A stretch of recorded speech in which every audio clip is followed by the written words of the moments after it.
Namo myoho renge kyo, namo myoho renge kyo, namo myoho renge kyo. Hi, friends. I hope this finds you in good health and secure. I was just noticing this morning the stitching giving way on my robe again. Time to take it indoors and do some mending. The work. We are starting chapter 2, the Hoben chapter, the chapter that we, excuse me, that we recite firstly in Gongyo, right? Now you might ask, why this particular chapter? Why does Nichiren indicate that this should be, this and the 16th chapter should be the most efficacious Gongyo? If you're not going to read the whole book, and who has time these days? Well, I do, but certainly if you're holding on a job and all of that, right? Doing 2 chapters completely, the A, B, and C section, which not everyone does, and plenty of daimoku and the meditations, well, it takes a little while till you get really fluent at it. It still takes time, right? But so why Hoben and Juryo chapters? Why those? Well, in the first part of the Lotus Sutra, a lot of the teaching for the first 9 chapters is really about, certainly from the 2nd to the 9th chapter, very focused on tactful means, tactful discourse, right? Expedient devices, skillful means, called many different things. But the bottom line is, as we read constantly, is attaining the dharanis. In other words, skillful ways of introducing the many aspects of the Dharma teaching with regard to, not because you're flexing, but because you're trying to address the particular mindset, the particular person who's developing the path to Buddhahood, their obstacles, what they perceive as their obstacles. And there are so many parables, so many stories in the sutras to choose from that will apply or become familiar to those struggling with certain aspects of what it means to do this Buddhist practice, yeah? Now, a lot, if not most, of what we hear from Nichiren regards talking to other Buddhists, not people who know nothing about Buddhism, but people, I mean, in Japan, in medieval Japan, everybody was very well versed in some school of Buddhism, yeah? Certainly throughout all of Asia, this has always been the case, you know, until the huge missionary pushes of the Christian and Islam and those religions, not to mention the ones that were inculcated from ancient India. Loads of magical, mystical gods and deities and all sorts of things, and in Hindu history, yeah? So Buddhism stands apart from all of that. And even within Buddhism, and the Lotus Sutra does focus on Buddhist study, because by that time everyone Shakyamuni was discussing Buddhism with was highly inculcated into his teachings. But as I've said before, even for 40 some years, his students were still hanging on to this idea that Buddha was a person. That even if they understood Buddha-ness being something they could cultivate in their mind, they still believed it had to be given to them by a Buddha. Or, if not that they would have to practice for multiple lifetimes right? Afterlife, reincarnation, all that crap. That's not Buddhism. From the get-go, it wasn't Buddhism. But students will hang on to the mythologies that they want to hang on to. So as a compassionate teacher, Shakyamuni just kept teaching, hoping that at some point, as they increased their insights, that they would realize for themselves, oh, that's foolish. I can't think that way anymore. But it wasn't happening. And he was getting older. So in the Lotus Sutra, that's it. I'm through screwing around. I've been teaching impermanence. I've been teaching emptiness. I've been teaching anatman, non-self, non-soul. And still, they don't seem to get it. I can't die knowing that they don't make that last detachment from the Saha world with their samsaric ideation. They've got to know that it doesn't come from anywhere else but their own existence. They've got to get this. So this is the Lotus Sutra. It says, okay, we're through fooling around. And the first chapter where Shakyamuni really confronts this is with one of the most knowledgeable, most educated, most respected Shravaka of all time, Shariputra. He's a very well-known leader of the lesser vehicles, an arhat, if you will, of the Shravaka school. And so, first leader to pick on is going to be Shariputra. He's going to take him to task. He'll go over this over and over again. And in the 7th chapter, as you know, the parable of the conjured city, he's going to make it clear to all of the Bodhisattva Mahasattvas and all of the people in the assembly, whatever stage they think they're in, that this ideal of their lifetime that they've chosen isn't the full ideal. The goal has been to instantiate Buddhahood now, in this life. How have you not gotten this? And to be specific, there's not 3 vehicles. There's not, no less, are there 2? There's only one. One goal, one vehicle, one thing to do here. Attain Buddha now. It's not going to come from anywhere else. And the Hoben chapter is where Shakyamuni begins this nailing down of the proper understanding, acceptance, right? Accept and understand this Lotus Sutra, this Myoho Renge-kyo, this ability to invoke your enlightenment right now. And we'll talk more about the 16th chapter, Judo chapter, when we get to it. So the Hoben, very, very, very, very, very, very, very, very fundamental to the teachings of the Lotus Sutra, right? So it's titled Tactfulness, Expedient Devices, or Skillful Means. At that time, the world-honored one, rising quietly and clearly from contemplation, addressed Shariputra. So he's been in contemplation, concentration, while this conversation's going on, like this is what's going to happen here amongst the Bodhisattva Mahasattvas. And evidently, what Shakyamuni is doing is preparing his sermon to introduce these people to the truth that they haven't quite grasped all along. And the first person he picks out is Shariputra. He says, the wisdom of Buddhas is very profound and infinite. Yeah, okay, right? Their wisdom school is difficult to understand and difficult to enter,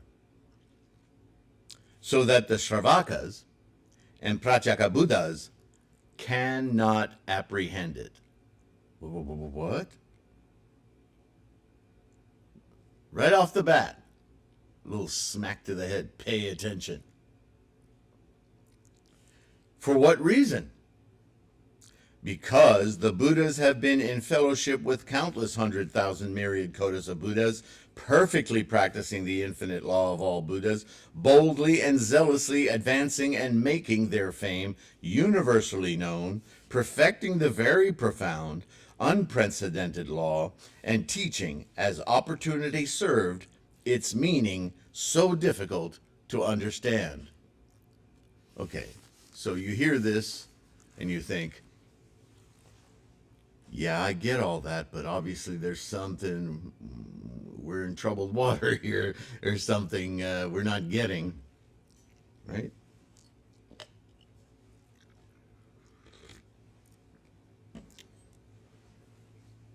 Shariputra!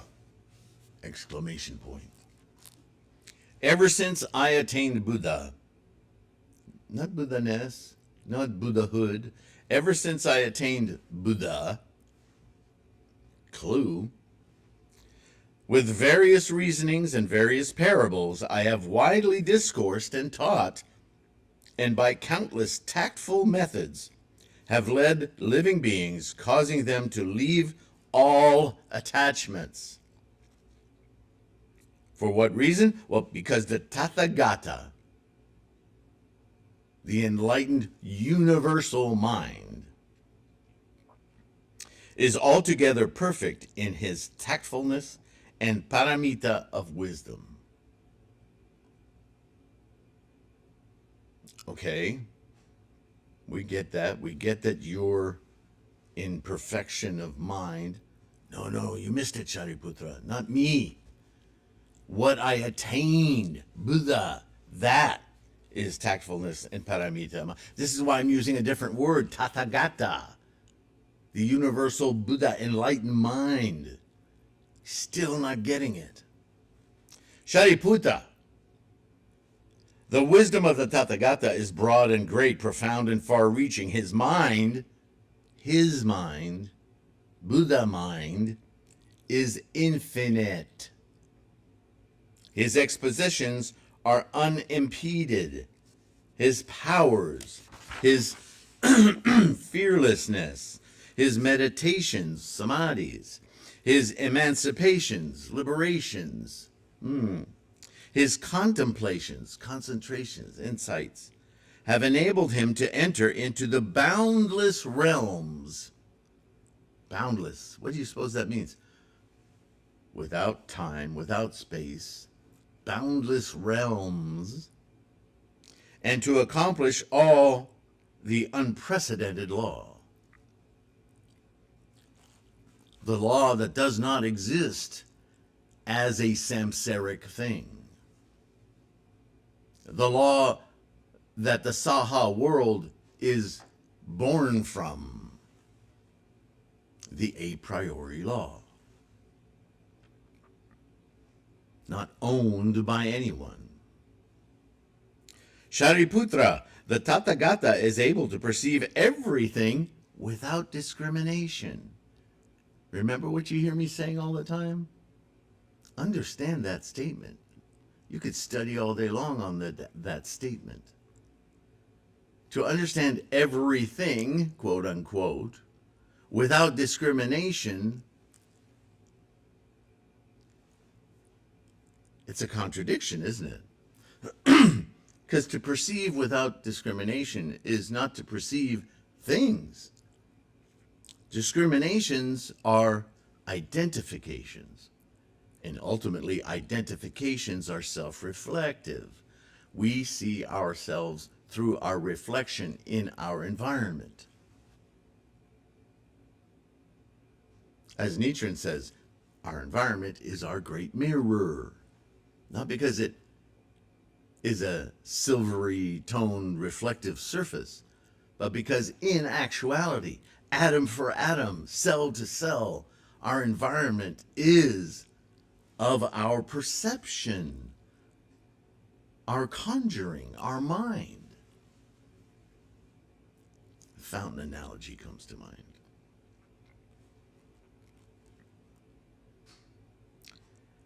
Shariputra, the Tathagata is able to perceive everything without discrimination, teach the laws skillfully, use gentle words, and cheer the hearts of all, if you understand what he's saying.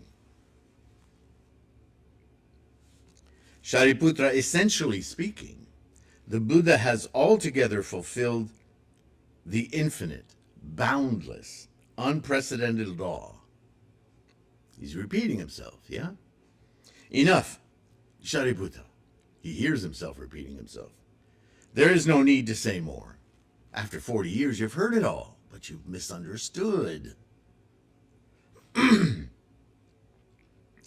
For what reason? Because the law which the Buddha has perfected is the chief unprecedented law and difficult to understand. Only a Buddha, together with a Buddha, can fathom the reality of all existence. That is to say, the engine of life has such a form, such a nature, such an embodiment, such a potential, such a function, such a primary cause, and such a secondary cause, such an effect, such a recompense, reward, merit, and such a complete fundamental whole. It all happens at once, moment to moment to moment to moment to moment to moment to moment. Right? Nyoze shi, nyoze sho, nyoze so, nyoze sho, nyoze in, nyoze ka. Right? The factors, the 10 factors, the 10 aspects, the 10, I love this word best, suchnesses. Right? Because if something's happened moment to moment to moment to moment to moment, not compounding itself, birth, death, birth, death, birth, death, birth, death, birth, death, birth, death, birth, death, birth, death. It's happening moment to moment, instantiating moment to moment, to the full. This whole freight train of karma that you are instantiates and dissolves completely, only to be reinstantiated immediately afterwards. So what's the difference between one moment and the other? Influences. Influences of what? The 3,000 realms, the potentials of how all of that amalgam, that freight train of karma, that freight train of tendencies and conditions is interacting. What's it interacting with? The 3 realms of existence, your skandhas, your perceptions, your consciousnesses, which are being affected by the 10 worlds, within the 10 worlds, within the 10 factors of the way that they instantiate into your environment and into the realm of your living beings, sentient mind. All of that happening in a tiny little fraction of a second. Boom, boom, boom, boom, boom, boom, boom, boom, boom, boom, boom.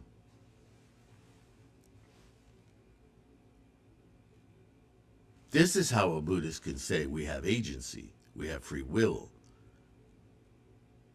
But only if you're conscious, only if you're making the effort.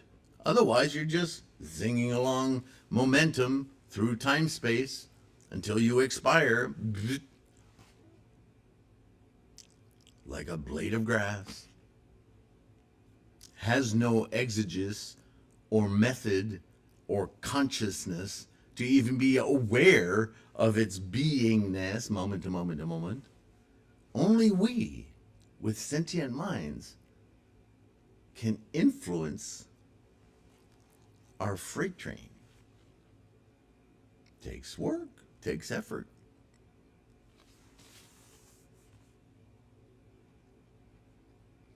I mean, if Sariputra hadn't figured this out before, it must be knocking him on his butt now, don't you think?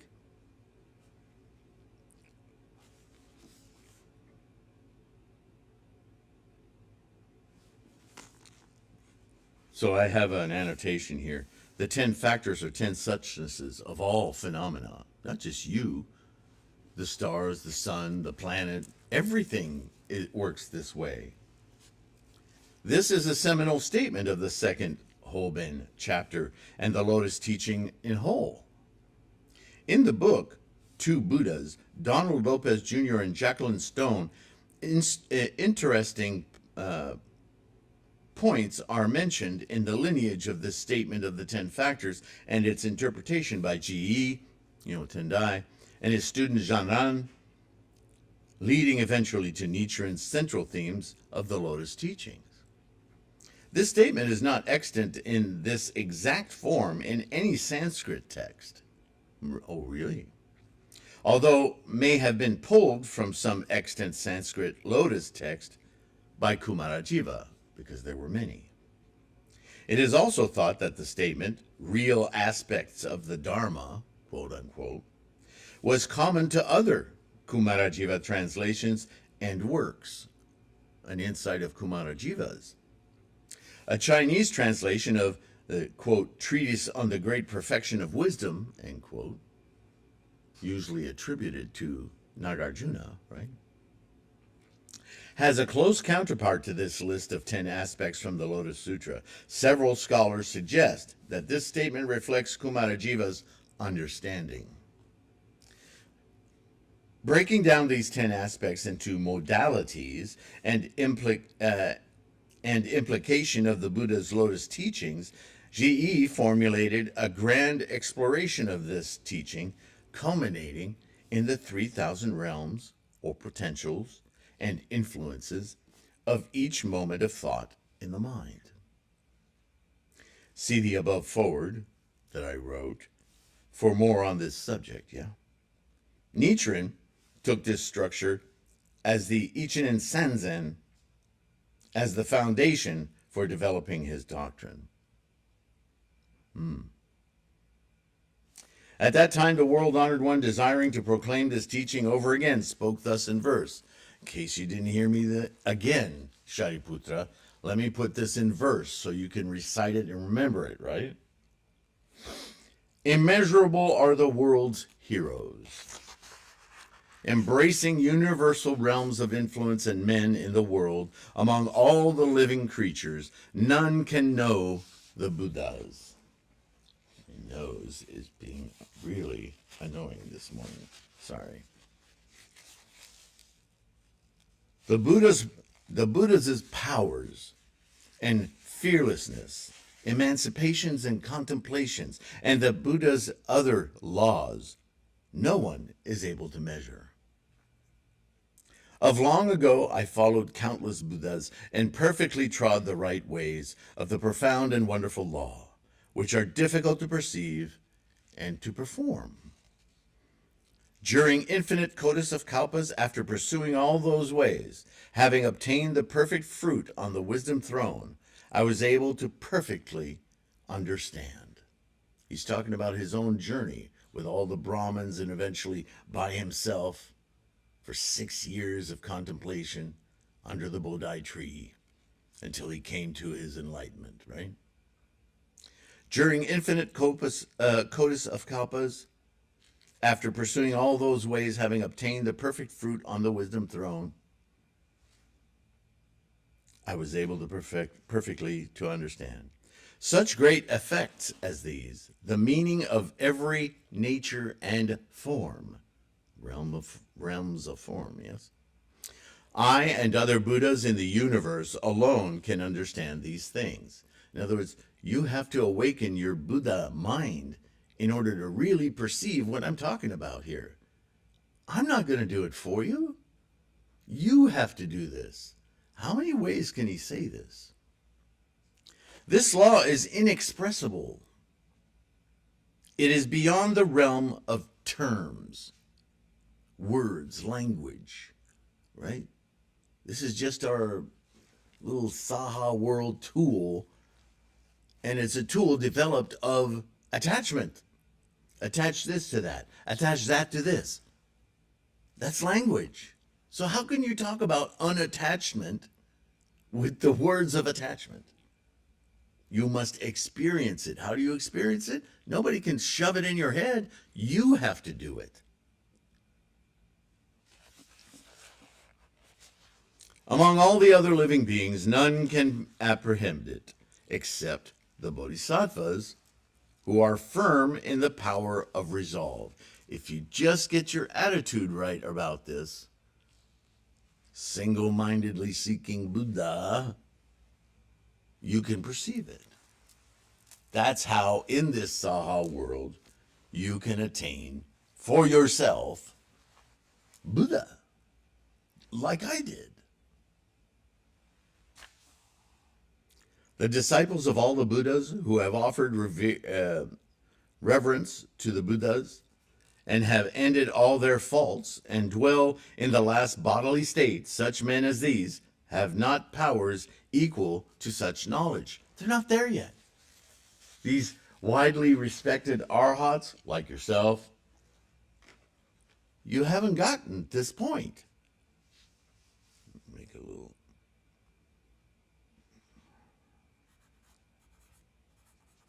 Good, fix that. Though the world were full of beings like Shariputra, it's a compliment. Shariputra is very accomplished. And if the whole world was full of people like you, Shariputra, who with utmost thought combined to measure it, they could not fathom the Buddha wisdom. Ouch. In other words, what you're doing, even if you multiplied it through all the humans on the planet, would not be enough to break through the stigma that you have. Indeed, though the universe were full of beings like Shariputra, and the rest of the Buddha's disciples filled the world in every quarter, who, with utmost thought combined to measure it, they also could not understand. Man, he's really slamming them hard. You realize?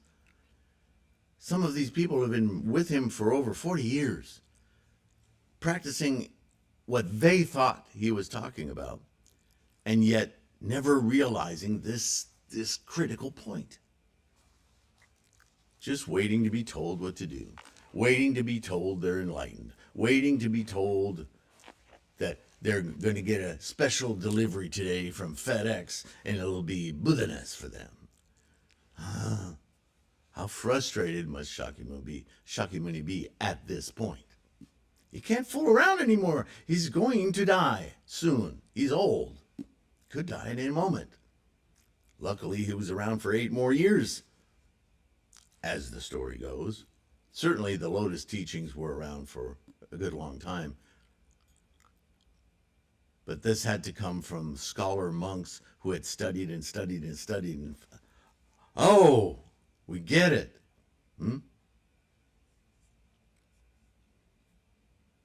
Though Pratyeka Buddhas of keen intelligence, in their last faultless bodily stage, the way they understand it, that false nirvana teaching, yeah, also filled every direction of the universe, numerous as bamboo in the woods, if these with united mind, through infinite kotis of kalpas, wished to ponder the Buddha's real wisdom, they could not know the least part.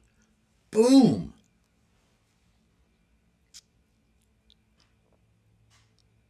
There must have been a lot of arhats in the crowd who thought, what the hell?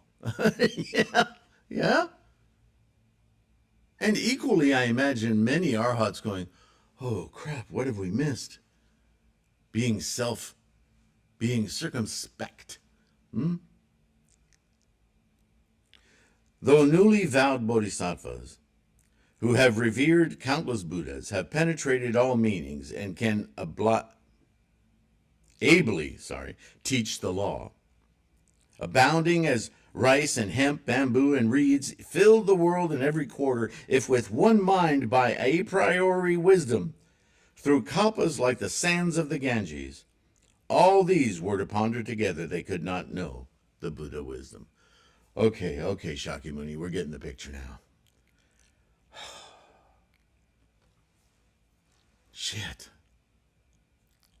How do we get out of this? How do we get out of this muck that we're stuck in? Please, right?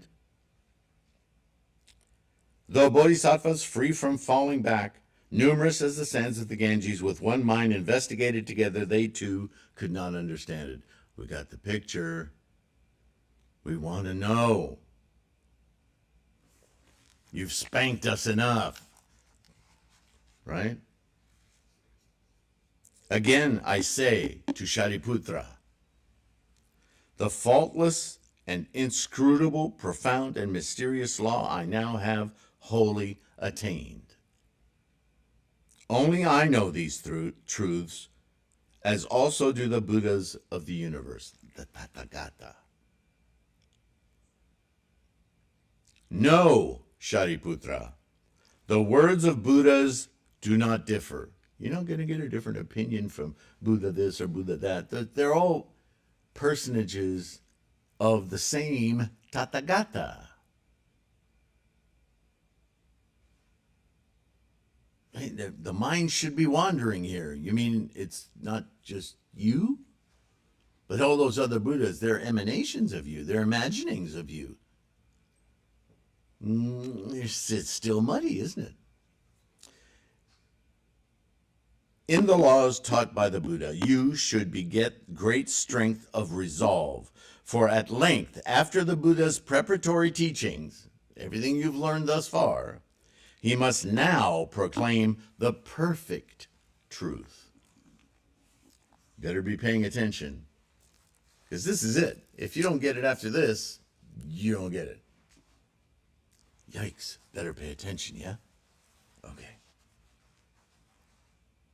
I address all the Shravakas and seekers after the vehicle of Pratyekabuddhas, those who I have freed from the bondage of suffering and those who have reached nirvana, quote unquote.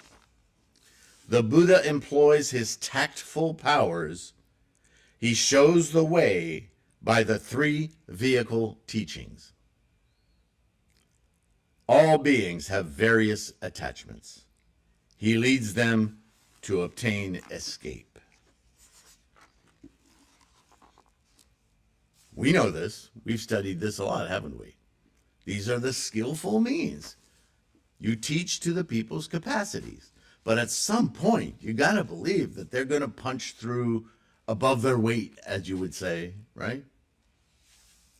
At that time in the Great Assembly, there were Shravakas and faultless Arhats, Ajinapta, Kaundinya, and others, 1,200 in number, and bhikshus, bhikshunis, upasakas, and upasikas, who had vowed to be Shravakas and Pratyekabuddhas.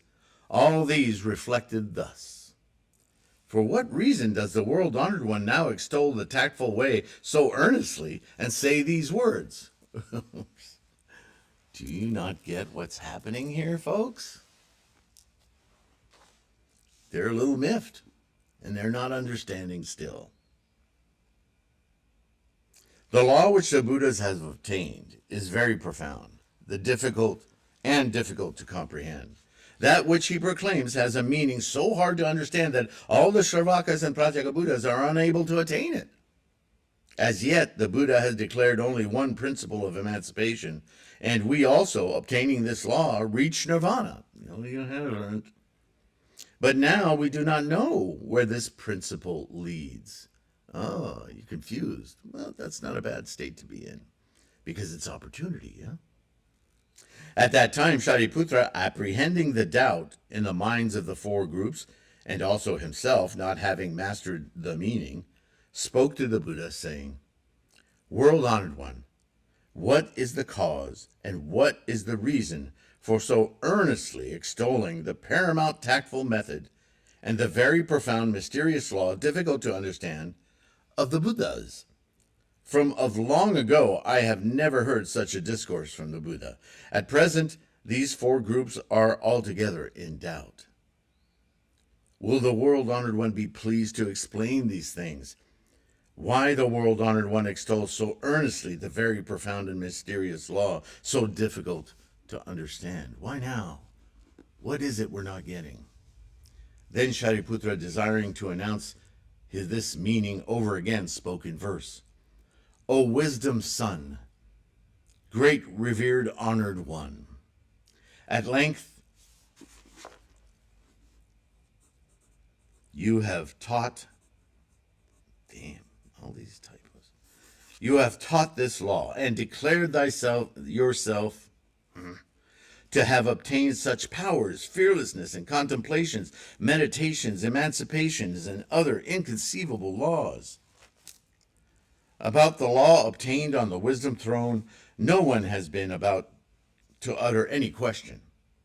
And I find it hard to fathom the meaning, and also am unable to ask questions. I'm not even sure how to proceed now.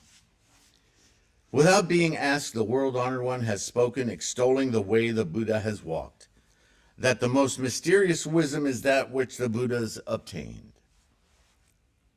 All the faultless arhats and those who are seeking nirvana have now fallen into nets of doubt, because they're not sure now what they've achieved. You seem to be saying they're not even close.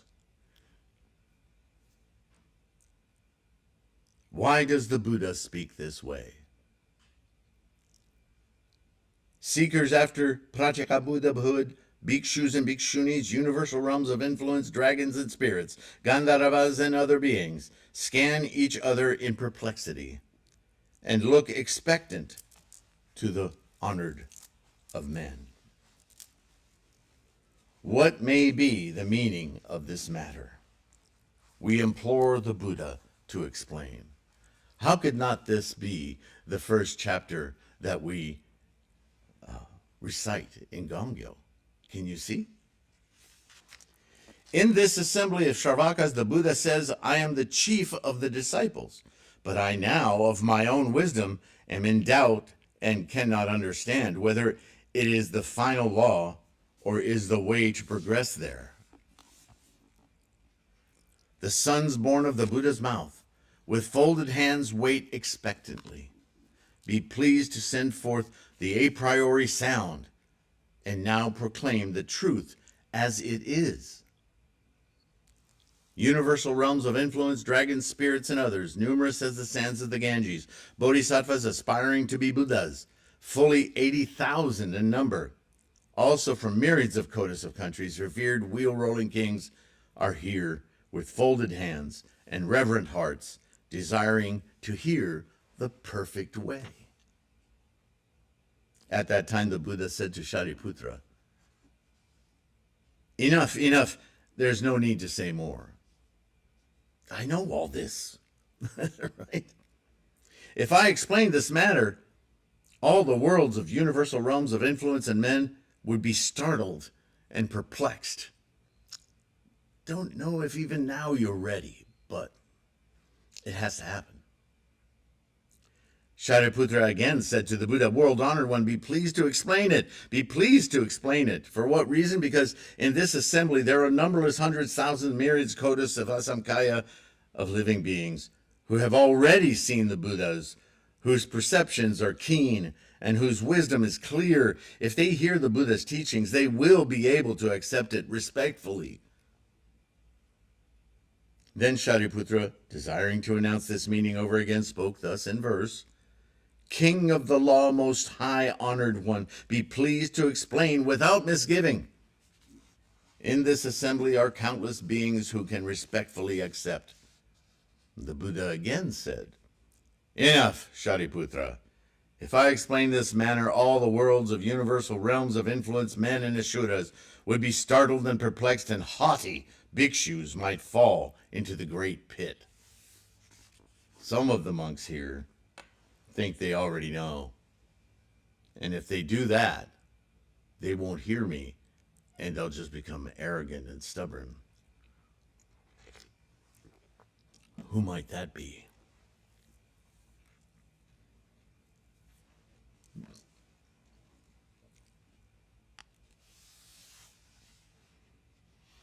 Then Shariputra, Then the world-honored one again spoke in verse, enough, enough, no need to say more. My law is subtle and inscrutable. Those who are haughty on hearing would not accept it respectfully. He's doubting Shariputra's commitment for all the other, right? So Shariputra again, a third time. World Honored One, be pleased to explain it.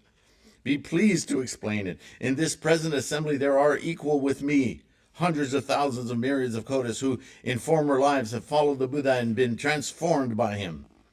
Such men as these can certainly accept respectfully and throughout the night will peacefully rest and various ways be abundantly benefited. Then Shariputra, again in Gathas, most high and honored of the living, be pleased to explain the paramount law. I am the eldest son of the Buddha. Condescend to explain it discriminatingly. In this assembly, countless beings are able to respectfully accept this law. The Buddha already in his former lives, in the past, has taught such living beings. All with one mind, folding their hands, desire to hear the Buddha's words.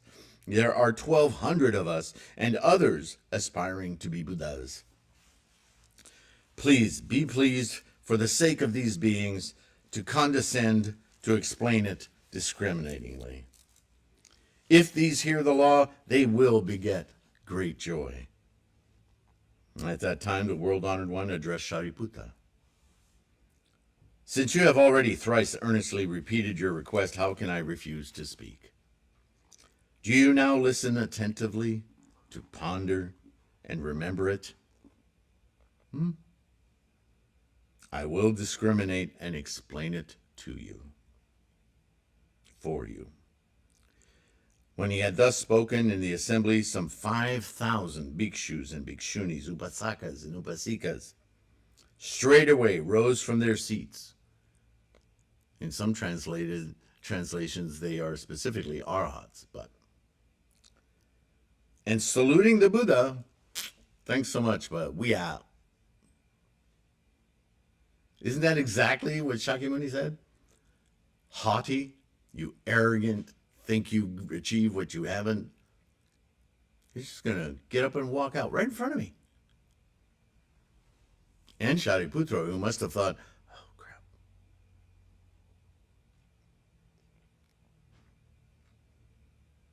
For what reason? Because the root of error or delusion in these beings was so deep, and their haughty spirit so enlarged, that they imagined they had attained what they had not attained, and had proved what they had not proved. In such error as this, they would not stay, and the world-honored one was silent, and he did not stop them. Why bother? Thereupon the Buddha addressed Shariputra. Now in this congregation, I am free from useless twigs and leaves. Youch. In H. Kern's translation, I note here the translation as, the trash is gone. And have nothing but all that are purely and true and real. It is good, Shariputra, that such extremely haughty ones as those are gone away. Don't need them. Be gone. Now I have a long annotation here, and I'm going to save it for the next video. This Hoben chapter, this second chapter, pretty dramatic. Yeah? Can you appreciate more now when we're reciting this? I mean, people ask me all the time for, where's the translation of the Hoben chapter? Well, read that one. The second chapter in the TLK Sylvain Lotus Dharma Sutra translation, yeah? And you should get a much more lively understanding of why the Hoben chapter is so important, right? Not just the portion we recite, the entire thing. All right. Thank you so much for listening. Thank you for your support. If you can, take a few seconds to like and subscribe. It's a Bodhisattva act. It helps promulgate this resource, right? And all the free podcasts, the free information on threefoldlotus.com, the bookstore, the mandala source, so on and so forth. All the links are in the description. Also links to Patreon and PayPal for those of you who can. And those of you who do, all wonderful patrons, making all of this possible. Namo Myoho Renge Kyo. Thank you so much for your bodhisattva work, yeah? Most importantly, do all you can to maintain the highest level of health you can. If for no other reason, to keep your practice strong, yes? The stronger your resolve, the stronger your practice, the more you revolutionize not only your own life and maximize your potential, right? Influence it toward its most life-affirming expression.